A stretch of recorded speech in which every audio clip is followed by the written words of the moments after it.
हर कहानी में छुपा है एक रहस्य। हर रहस्य के पीछे है एक साया, और हर साया लाता है डर। आप सुन रहे हैं खूनी कहानी, जहां हर शब्द में बसा है खौफ। 13वीं मंजिल। शहर की सबसे luxury apartment building Sudarshan Heights शहर की ऊंची पहाड़ियों पर बनी एक चमचमाती इमारत थी। 30 मंजिल की ये बिल्डिंग अपने hi tech security system, swimming pool, gym और क्लब हाउस जैसी सुविधाओं की वजह से बेहद मशहूर थी। हर कोई वहां रहना चाहता था, लेकिन एक चीज थी जो अजीब थी और जिसे ज्यादातर लोग नजरअंदाज कर देते थे। लिफ्ट के बटन पैनल में 13वां फ्लोर था ही नहीं। 12 के बाद सीधा 14 आता था। बिल्डर ने कहा था कि यह सिर्फ वास्तु दोष से बचने के लिए है। 13 नंबर को अक्सर अशुभ माना जाता है, इसलिए उन्होंने वो फ्लोर ही स्किप कर दिया था। सबने यही मान लिया और फिर वक्त गुजरता गया, लेकिन जो लोग सालों से वहां रह रहे थे उन्हें कभी कभी अजीब चीजें महसूस होती थीं। कभी कभी लिफ्ट एक सेकंड के लिए झटके से रुकती थी 12 और 14 के बीच। कभी अंदर जाने पर बटन पैनल पर हल्की रोशनी सी दिखती थी 13 नंबर की, पर फिर गायब हो जाती थी। लेकिन ये सब बस अफवाहें थीं या लोगों की कल्पना। कम से कम निशांत यही मानता था। निशांत 26 साल का एक ग्राफिक डिजाइनर, अभी हाल ही में इस शहर में शिफ्ट हुआ था। उसे एक मल्टीनेशनल कंपनी में नौकरी मिली थी और जब ऑफिस ने उसके लिए फ्लैट दिलवाया तो उसे कोई एतराज नहीं हुआ कि वह सुदर्शन हाइट्स में रहने वाला है। उसके लिए यह एक सपना सच होने जैसा था। पहले दिन जब वह बिल्डिंग में दाखिल हुआ तो सिक्योरिटी गार्ड ने मुस्कुराकर पूछा, नया शिफ्ट हुआ है? निशांत ने हाँ में सिर हिलाया। कौन से फ्लोर पे?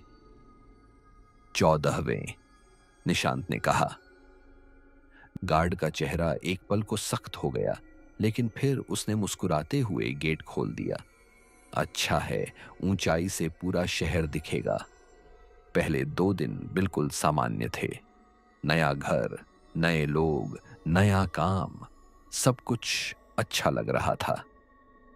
तीसरी रात कुछ बदला।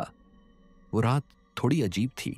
दिन भर की थकान के बाद भी निशांत को नींद नहीं आ रही थी। वो अपने लैपटॉप पर एक प्रोजेक्ट पर काम कर रहा था। रात के करीब 2:15 हो चुके थे। अचानक लाइट्स झपकी और फिर पूरी बिल्डिंग में अंधेरा छा गया। उसने सोचा कि शायद ये कोई टेक्निकल फॉल्ट होगा।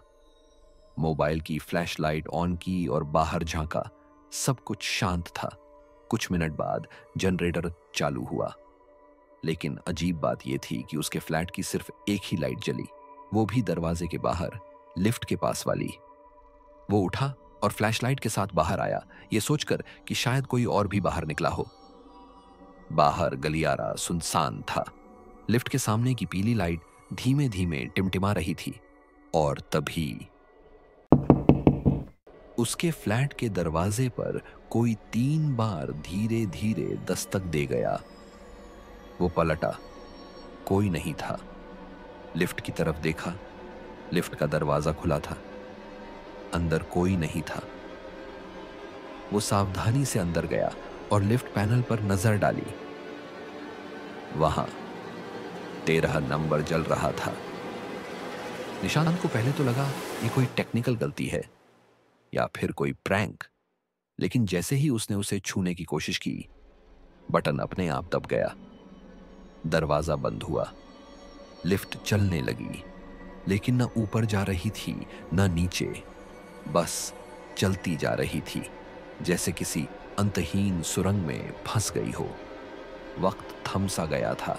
लिफ्ट के भीतर सिर्फ लाइट की हल्की गड़गड़ाहट और निशांत की भारी होती सांसों की आवाज थी। फिर अचानक एक जोर का झटका लगा। लिफ्ट रुक गई।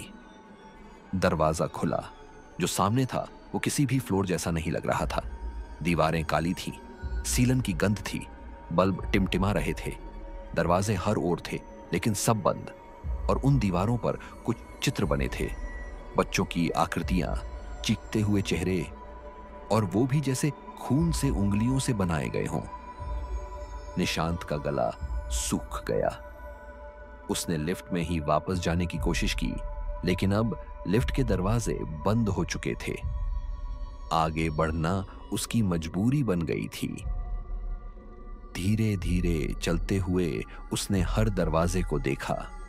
सब बंद थे, लेकिन एक दरवाजा धीमे धीमे खुद ब खुद खुला। वो झांका और उसके पैरों के नीचे से जमीन खिसक गई। वो खुद को देख रहा था, अपनी ही बॉडी को, फर्श पर पड़ी हुई, तड़पती हुई। ऐसा लग रहा था जैसे किसी ने उसका गला घोंटने की कोशिश की हो। उसने आंखें मीच ली, फिर से देखा वही दृश्य। ये क्या है? मैं तो जिंदा हूं। तभी एक फुसफुसाहट आई। जो यहां आता है उसका सच सामने आता है। वो पलटा, कोई नहीं था। अब डर उसके अंदर घर कर गया था।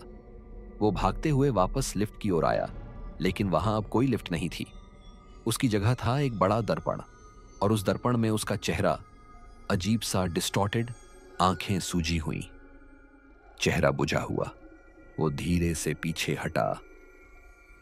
तभी उसके पीछे की दीवार से एक चेहरा उभरा, झुलसा हुआ चेहरा, राख से भरा हुआ, लेकिन उसकी आंखें वैसी ही थीं जैसी निशांत की।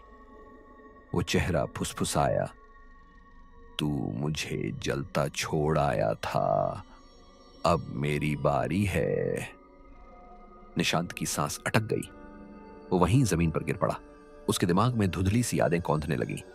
कॉलेज का हॉस्टल, रात का वक्त, आग, उसका रूममेट राजीव अंदर फंसा हुआ, और निशांत बाहर खड़ा, चुपचाप, कुछ न करता हुआ।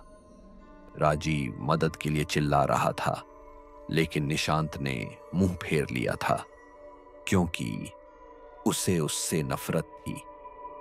अब वही राजीव उसके सामने था। 13वीं मंजिल हर किसी के अंदर के सबसे गहरे डर और सबसे बड़े पाप को सामने लाती थी। निशांत ने रोते हुए माफी मांगी, गिड़गिड़ाया, लेकिन तब तक देर हो चुकी थी। दीवारों से एक एक करके और चेहरे निकलने लगे, जलते हुए, झुलसे हुए, चीखते हुए चेहरे, जो उसे घसीटते हुए अंधेरे की तरफ ले जाने लगे। अगली सुबह लिफ्ट फिर से चालू हुई। बिल्डिंग का टेक्नीशियन आया था। वो बोला, रात कोई लाइट फ्यूज हो गई थी, अब सब ठीक है। लेकिन जब लिफ्ट के अंदर देखा गया, वहां एक मोबाइल पड़ा था और एक स्केचबुक, जिसका आखिरी पन्ना खून से लिखा हुआ था, तेरा सच तुझे मिल चुका है। अब कहते हैं, जब भी कोई नया इंसान सुदर्शन हाइट्स में शिफ्ट होता है, लिफ्ट का एक बटन अपने आप जल उठता है, तेरा। और अगर तुमने उसे दबा दिया, तो अगली बार तुम्हें खुद से मिलने जाना पड़ेगा। कहानी तो खत्म हुई, पर डर अभी बाकी है।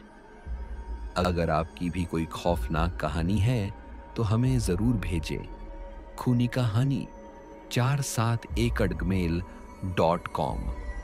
और अगर आप अगली रात भी हमारे साथ बिताना चाहते हैं तो लाइक करें, सब्सक्राइब करें और घंटी दबाएं, क्योंकि अगली खूनी कहानी कहीं आपकी ना हो।